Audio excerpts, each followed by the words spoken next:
आज का हमारा टॉपिक है एनफोर्समेंट डायरेक्टरेट या फिर इसको आप directorate general of economic affairs भी कह सकते हैं। तो आज के इस टॉपिक में हम देखेंगे ईडी क्या है, ईडी भारत में कैसे काम करती है, ईडी किस एक्ट के थ्रू भारत में काम करती है। So ED is a financial investigation agency run by the ministry of finance of India, mainly investigating crimes related to economic matters. ED एक फाइनेंशियल इन्वेस्टिगेशन एजेंसी है जो मिनिस्ट्री ऑफ फाइनेंस के under में काम करती है।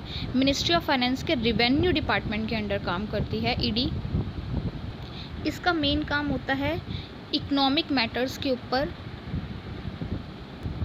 इसका मेन काम होता है इकोनॉमिक मैटर्स मतलब आर्थिक मुद्दों से संबंधित अपराध को पकड़ना और उनसे संबंधित जांच करना। Apart from this, if any person commits any kind of crime in India with economic matters, ED officers have the right to arrest and interrogate him. अगर कोई व्यक्ति किसी प्रकार से भारत में आर्थिक मामले इकोनॉमिक मैटर्स से संबंधित अपराध करता है तो ईडी ऑफिसर्स के पास राइट है उसे अरेस्ट करने का, उसे इंटरोगेट करने का, उससे पूछताछ करने का। आइए अब जानते हैं ईडी कब बना।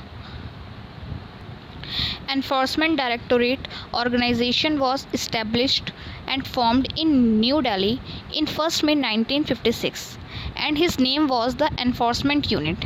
जब 1956 में इसको बनाया गया था तो इसका नाम था Enforcement Unit. In the year 1957 it was renamed as Enforcement Directorate. 1957 में इसका नाम बदलकर एनफोर्समेंट डायरेक्टोरेट कर दिया गया। आइए अब जानते हैं ईडी किस एक्ट के थ्रू भारत में काम करता है। Under the act passed by Government of India, ED has been empowered to conduct all financial investigation of Government of India. नीचे बताए जाने वाले सब एक्ट के थ्रू ईडी भारत में काम करता है, जिसमें फर्स्ट है FEMA, Foreign Exchange Management Act 1999. It was defined the procedures, formality, transaction of all foreign exchange transaction in India. FEMA का काम होता है भारत में सभी विदेशी मुद्रा लेन देनों को आसान बनाना और उसे सुविधाजनक बनाना और उसमें होने वाले अपराधों की जांच करना और उस पर कड़े कानून लागू करना। सेकंड है PMLA, prevention of money laundering act 2000.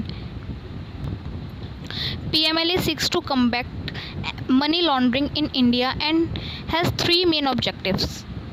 First है prevent, second है control money laundering.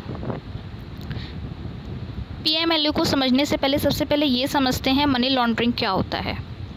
Money laundering का मतलब होता है अवैध रूप से पैसा कमाना और इस पैसे पर सरकार को कोई टैक्स ना देना। तो इस एक्ट का काम है मनी लॉन्ड्रिंग को रोकना और इसको नियंत्रित करना, कंट्रोल करना। थर्ड है हमारा फ्यूजिटिव इकोनॉमिक ऑफेंडर एक्ट 2018, भगोड़ा आर्थिक अपराधी अधिनियम 2018। इस एक्ट को 2018 में पार्लियामेंट द्वारा पास किया गया था। थर्ड है हमारा फ्यूजिटिव इकोनॉमिक ऑफेंडर एक्ट 2018, भगोड़ा आर्थिक अपराधी अधिनियम 2018। यह एक्ट 2018 में पार्लियामेंट द्वारा पास किया गया था। इसमें 3 बातों को देखा जाता है। पहला, किसी व्यक्ति के खिलाफ वारंट निकला हो। दूसरा, उसने 100 करोड़ से ज़्यादा की राशि जब्त की हुई हो। तीसरा, उसने देश को छोड़ा हो। यदि ये तीनों ऑब्जेक्टिव किसी व्यक्ति के ऊपर हैं तो ईडी के पास राइट है उसके ऊपर कार्रवाई करने का। फोर्थ है conservation of foreign exchange and prevention of smuggling activities 1974 and fifth है हमारा मनी लॉन्ड्रिंग, जो मैं पहले आपको बता चुकी हूँ मनी लॉन्ड्रिंग का मतलब क्या होता है। आइए अब जानते हैं पावर्स ऑफ ईडी, जिसमें सबसे पहले है हमारा investigation of disproportionate assets case, आय से अधिक संपत्ति मामलों पर जांच करना।